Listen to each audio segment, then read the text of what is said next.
next song.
Test 1, 2.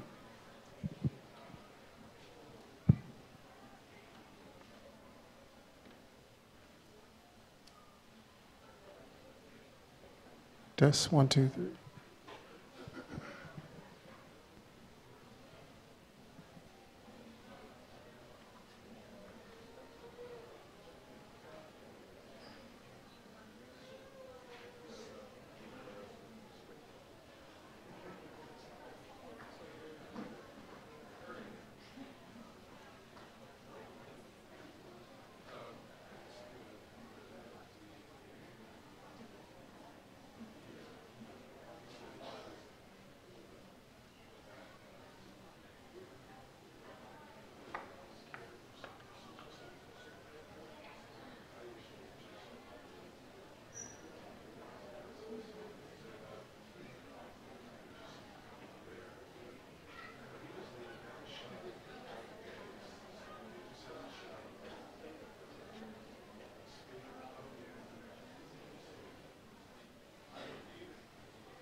guys are ready from your end?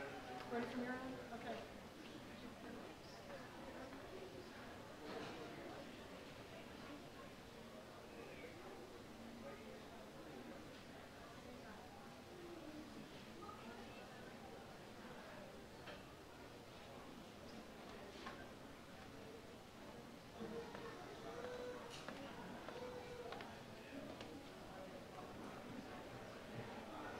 All rise.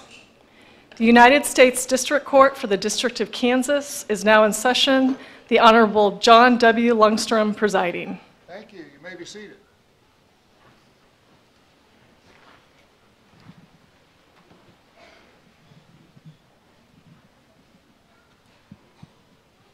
The court is convened today in special session to conduct naturalization proceedings for those persons who desire to become and have shown themselves qualified to become new citizens of the United States.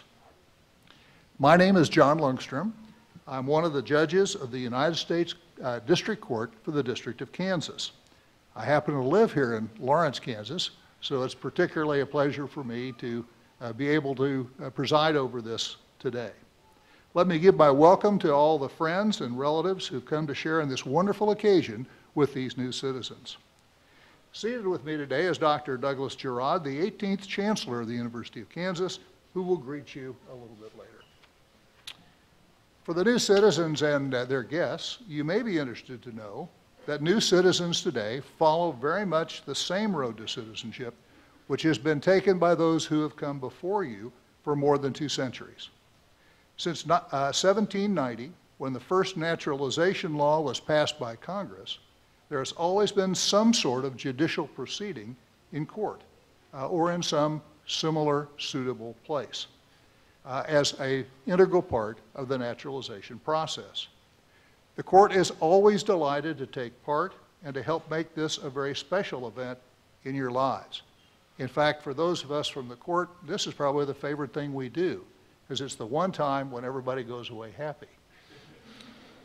Since 2003, the court has been pleased to hold a naturalization ceremony here on the campus of the University of Kansas and at the Dole Institute of Politics. Our thanks goes out to Bill Lacey and his entire staff, and to the staff and all the folks in charge of the University of Kansas for inviting us here for this purpose. Traditionally, a representative of the University of Kansas has participated, and today it is my pleasure to introduce Chancellor Girod. He is a medical doctor and surgeon by education and his training, and he has served as Executive Vice Chancellor of the University of Kansas Medical Center from February 2013 until he became Chancellor in July of 2017. Chancellor? Thank you very much. It's a great honor to join you today and to welcome you to the Dole Institute and to the University of Kansas, and to congratulate you all on becoming citizens. And what a remarkable journey you've made to get to this point.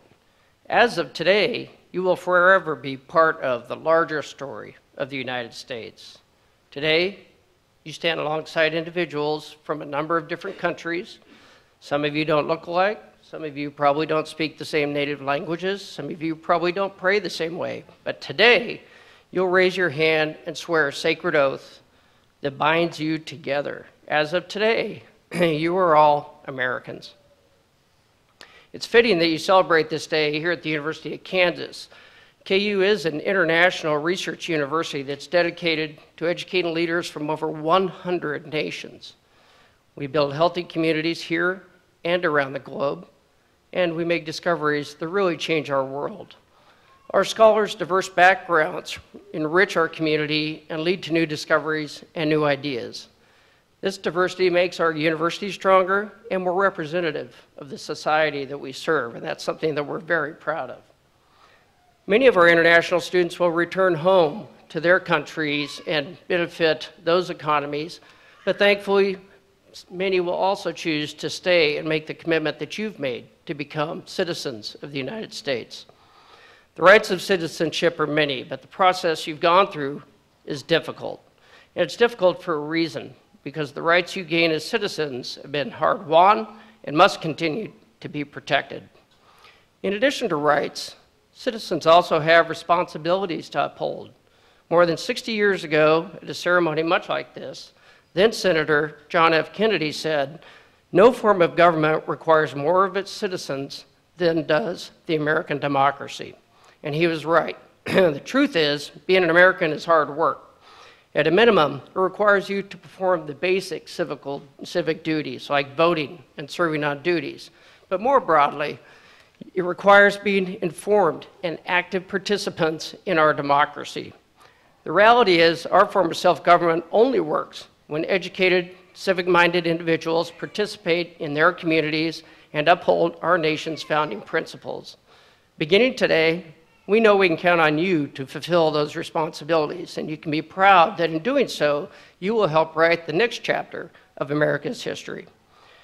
KU is committed to helping all citizens be engaged citizens, and the Dole Institute of Politics, where you are today, is a great example of how we strive to uphold that mission. I encourage you to take full advantage of the many programs offered here at the Dole Institute, as well as across the university, as you enjoy the rights and uphold the responsibilities of citizenship. Today, you remind us of what a precious gift citizenship is, and you honor us with your commitment to becoming American citizens. Again, it's my privilege to be here as you take this oath, and we're honored to have you as citizens. We welcome you to the Dole Institute, to the University of Kansas, and congratulations. Thank you very much, Chancellor. Appreciate those remarks. I'm sure the folks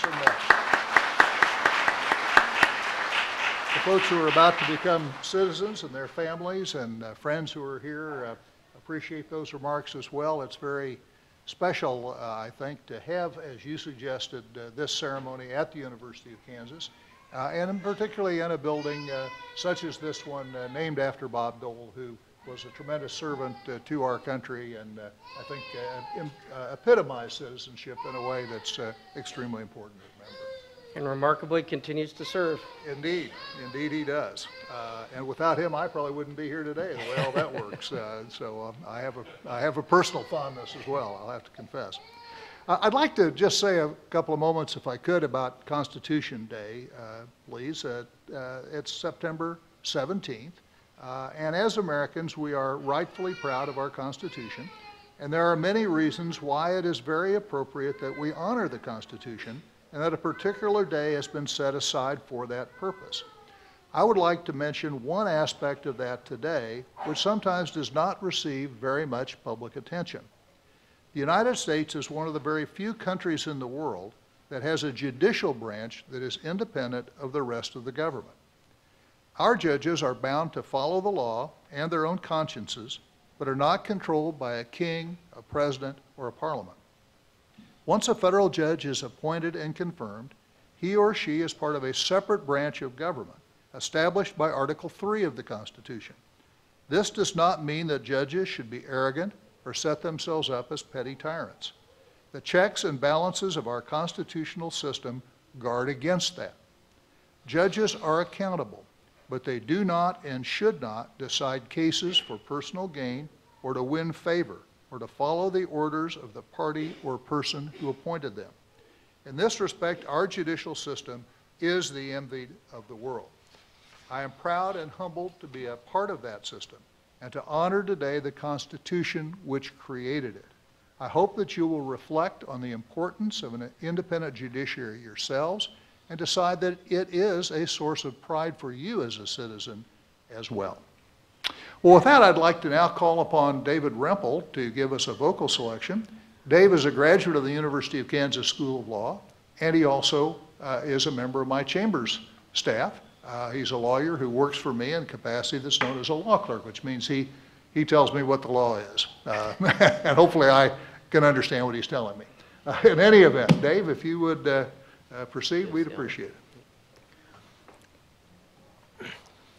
Oh, beautiful for spacious skies, for amber waves of grain, for purple mountain majesties above the fruited plain.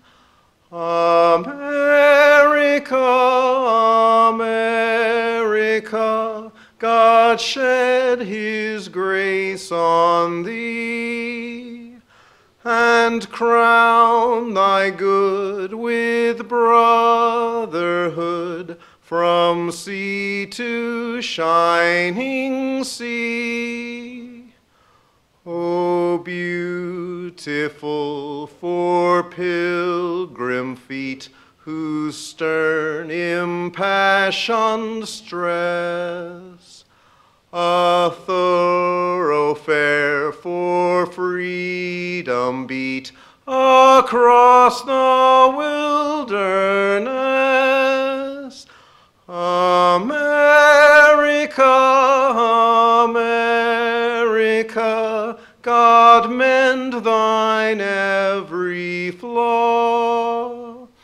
Confirm thy soul in self-control, thy liberty in law.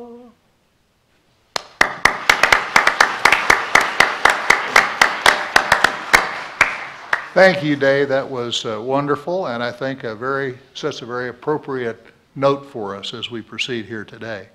Let me now call upon Officer Joseph Tiberio of the U.S. Citizenship and Immigration Service to introduce our new citizens. You may proceed. Your Honor, this afternoon I would like to introduce 96 applicants for United States citizenship. These applicants come from 36 different countries. They've met the formal requirements imposed by law for United States citizenship. Upon taking the oath of allegiance, each will have the rights, the privileges, and the responsibilities of United States citizenship. As I call your name, please stand and say the country from which you come. Tanya Gonzalez Valdez, Cuba. Zing Su, Burma. Marik Vladimirov Blond, Russia. Gabriela Andrea Caro Gutierrez, Mexico. Francisco Javier Mendoza, Mexico. Thuan Tin Thuong, Burma. Oscar Amar Flores Utura, Mexico.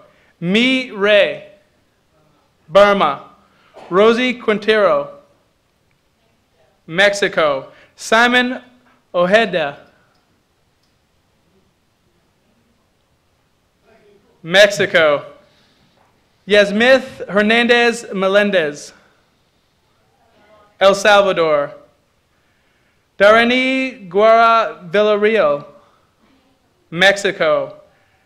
Zal Lem, Burma. Patricia Thomas, Kenya. Prem Kumar Hadka, Bhutan. Binta Berry, Guinea. Alicia Puebla, Mexico. Shaw Robert, Burma. Shamelia Riaz, Pakistan. Eric Mana, Kenya. Rekeb McCohen, Ethiopia. Ranit Lak, Cambodia. Melith Guturi, France. Yanatan Gizol, Ethiopia. Majeli, Muskandi, Haiti. Norel Batista, Mexico.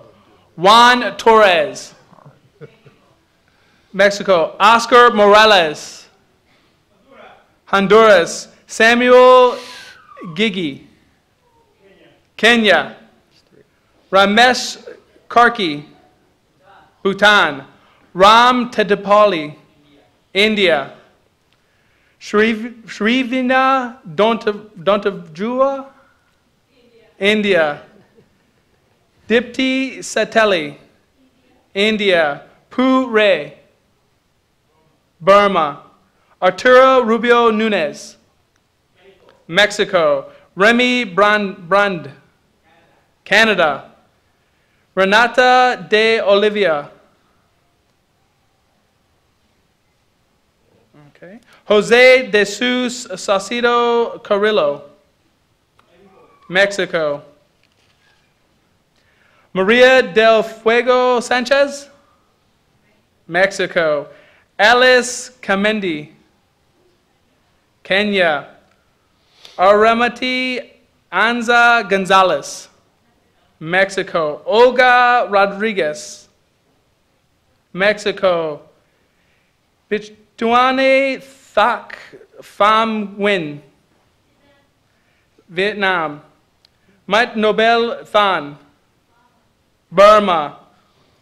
Odal Burner, the Burner? Rwanda. Anna Megena Sinya, Mexico. Marlene Sadeshi, Philippines. David McNeil, Scotland. Puspa La Biswa, Bhutan. Raza Khan Kanan, Pakistan. Shen Sung, or Hung, Burma. Kathy Moti Bywaters, Congo. Wanichi Zabel, Moise Vasquez Martinez, El Salvador. Sergio Valdez, Mexico. Thang Helni, Burma. Sapachu Lakfon, Laos. Elsa Reco Cervantes, Mexico. She May, Burma. Shane Foster, Australia. Veronica Ruiz Esperanza, Mexico. Medhede Teb Del Sung Yashwak, Ethiopia. Tuntun Kang, Burma. Freddie Enrique Guerrera, Colombia. Loveland Tangatak Kalapong, Philippines. Apnar Bogavo Rapu, India. Ranjit Ramanathan, India. Kevan Huang, China. Rebecca Tile, Burma. Carrie Yun, South Korea. Beniti Sharma, India. Caroline Urdentina, Colombia. Jose Octavio Romero Gutierrez, Mexico. Thambandi Togwe, Zimbabwe. AJ Kumar Pasai, India. Yoti Parsai, India.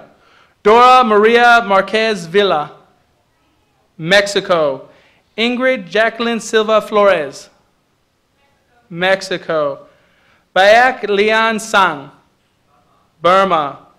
Palak Hadka, Bhutan.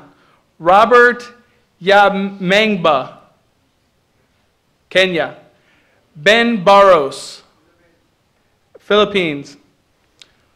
Marie Barras. Okay. John Paul Harris Webster, South Africa. Muhammad Muhammad, Somalia. Magdalena Jordan, Romania. Yi Ying Isabel Lo Young, China. Abraham Perez Santos.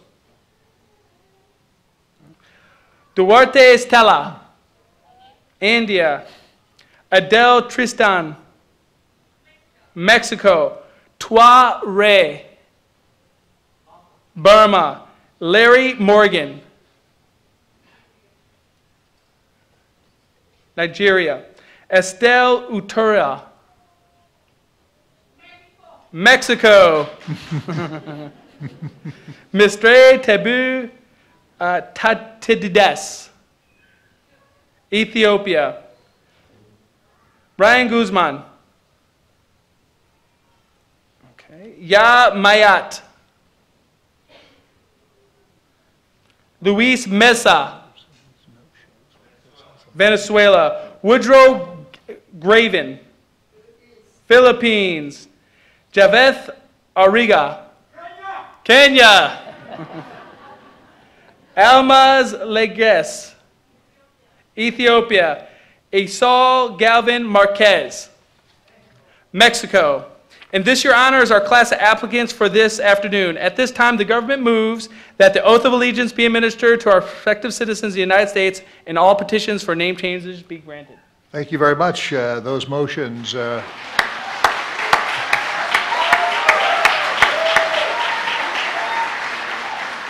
Those motions are hereby granted. Ladies and gentlemen, you are about to take the oath of allegiance to the United States. This oath has two parts. In the first part, you will renounce your allegiance and fidelity to any foreign country, state, or sovereignty. After the oath, you will then owe all of your allegiance to the United States.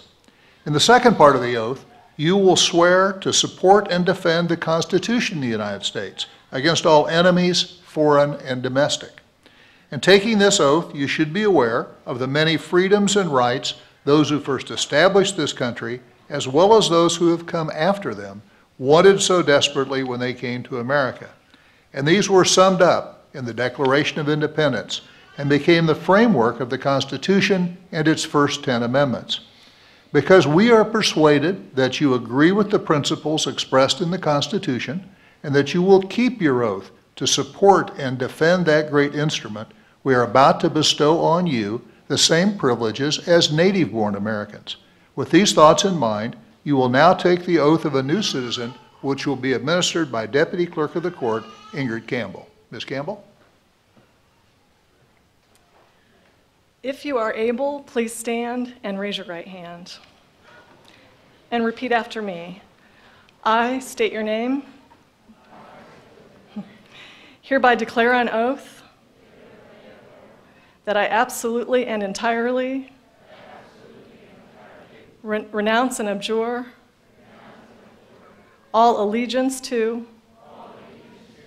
any foreign prince, potentate, state or sovereignty, of whom or which I have heretofore been a subject or citizen, that I will support and defend the Constitution and laws of the United States of America against all enemies, foreign and domestic, that I will bear true faith and allegiance to the same, that I will bear arms on behalf of the United States when required by law, that I will perform non-combatant service in the armed forces of the United States when required by law, that I will perform work of national importance under civilian direction when required by law, and that I take this obligation freely and without any mental reservation or purpose of evasion, so help me God. You may now be seated. Thank you.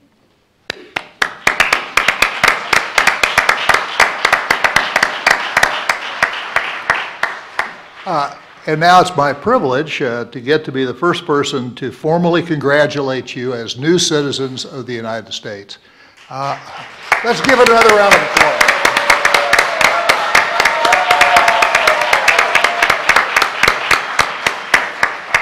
On a day like this, there can't be too much clapping. I mean, I think it's well appropriate. I am very impressed by the effort that you all have gone through to attain this status. I know it isn't easy. I know it takes a long time and a lot of hard work, and that's very, very impressive. And you are to be commended for having done all those things. And I know that you know that your predecessors who came here also spent their time, their energy, brought their talents to become citizens of the United States. And through dedication and adherence to the same obligations and responsibility that's expressed in that oath of allegiance you've taken, they molded this country into a land of freedom and liberty. You now join the citizens of this country, and through our combined efforts, I trust we might make it an even better place in which to live. We salute you and wish you well. One more time.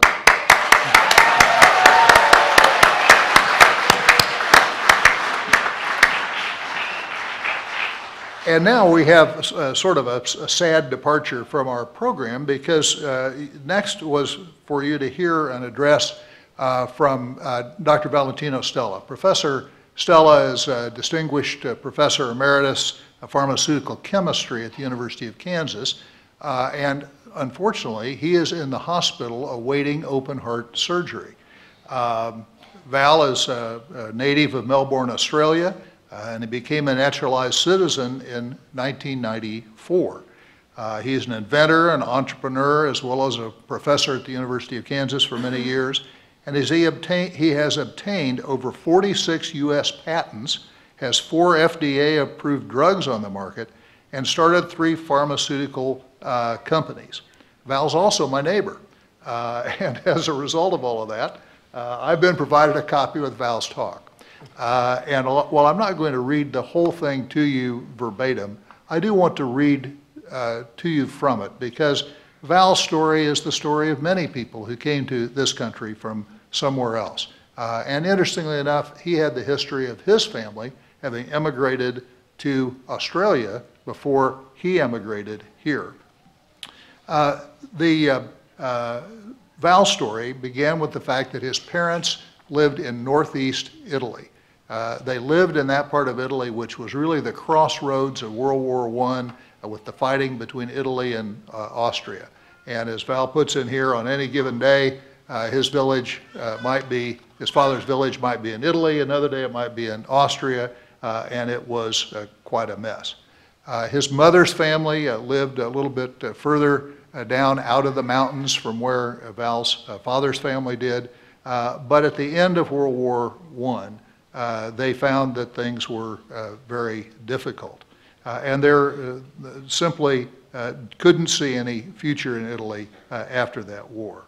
And eventually they emigrated to Australia. On Val's father's side of the family, they hadn't emigrated quite yet. His mother's side's family went before they did. But he was a young man in his 20s when fascism was on the rise in the mid to late 1930s.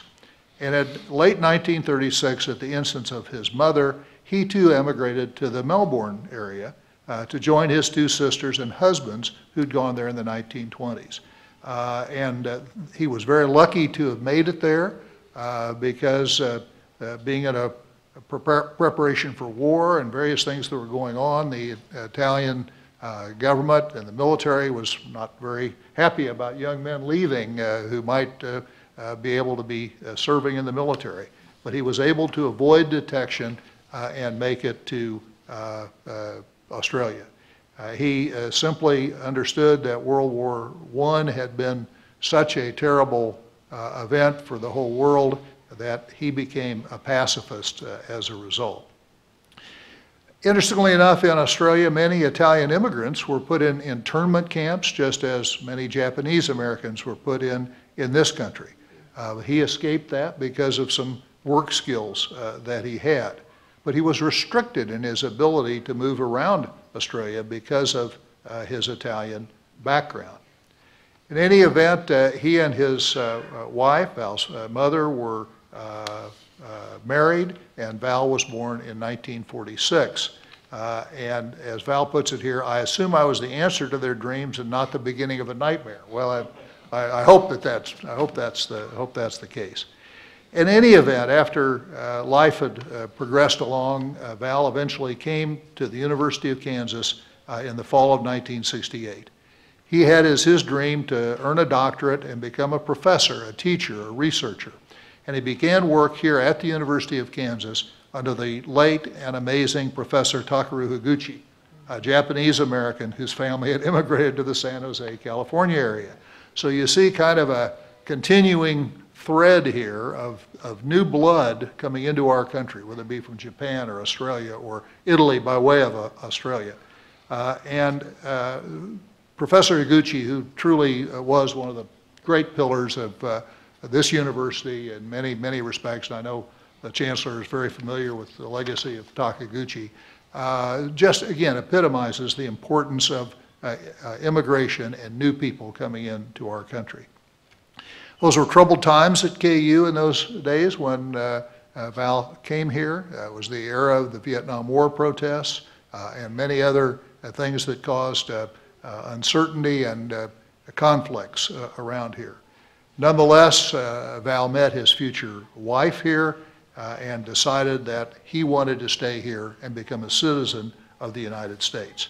And that's what Val indeed did, bringing his many talents to our country as a citizen. He raised 3 children next door to us. They were not nightmares. They were very lovely. And he had a very, very distinguished career as a member of the pharmaceutical chemistry faculty. And after 44 years, he's retired and taken emeritus status. Val says as we come near the end of this, he says, while we as a nation are currently polarized on the issue of immigration, we should not be, because immigrants provide the renewing energy necessary for a successful, caring society and country. Val says, I'm a U.S. citizen, but I also consider myself to be a citizen of the planet Earth, genetically Italian, given life and a good start in Australia, and a full life, career, and family in the United States. And he ends by saying, please take your responsibility as a citizen seriously, vote in all local, state, and federal elections, and you must register to vote to get to do that. And as I told Val in preparation for all of this, you will have the opportunity to register as soon as we're done here, because the League of Women Voters are with us here today to provide that service for us. So I'm sorry that Val wasn't here to give that to you in his lilting Australian accent. I promised my wife I wouldn't try to duplicate that, but that's the essence of what Val wanted to tell you, and I think that's a very important and very appropriate message. Now, if you look at your programs, you'll see that on the back there are a number of organizations who are being recognized here for their participation in this particular ceremony. I've mentioned, of course, the Court and the Dole Institute, but I'd like to have the representatives of the Daughters of the American Revolution please give some indication of where you are so that we can thank you. There you are in the back. Thank you for your participation.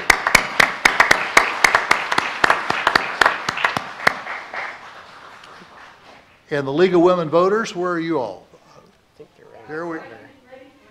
All right, good. We hope you're going to really keep them busy when this is over. After the ceremony, please stay in your seats if you would, because I think there are going to be some presentations that will be made to you. Now we have one other change on our program. This is the most unusual one of these. I've been presiding over these now for the last 26 years that I've been a federal judge, and this is like our 14th or 15th time here at the Dole Institute. So it's unusual for me to see as many program changes at the last minute. Nonetheless, we are very fortunate today to have the U.S. Coast Guard Color Guard from the Payan Personnel Center in Topeka filling in for the Civil Air Patrol who are not able to be with us, as well as really one of the highlights of these programs always, the participation by the Sons of the American Revolution. So if you would stand with us for the presentation of the colors, I'd appreciate that.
to the flag of the United States of America, and to the republic for which it stands, one nation, indivisible, with liberty and justice for all. Now, Please join in as we sing the national anthem to the extent you feel moved to do so. Oh, say, can you see by the dawn's early light what so proudly we hailed at the twilight's last gleaming, whose broad stripes and bright stars through the perilous fight o'er the ramparts we watched were so gallantly streaming, and the rocket's red glare, the bombs bursting in air, gave proof through the night that our flag was still there. Oh, say, does that star-spangled banner yet wave o'er the land of the free and the home of the brave?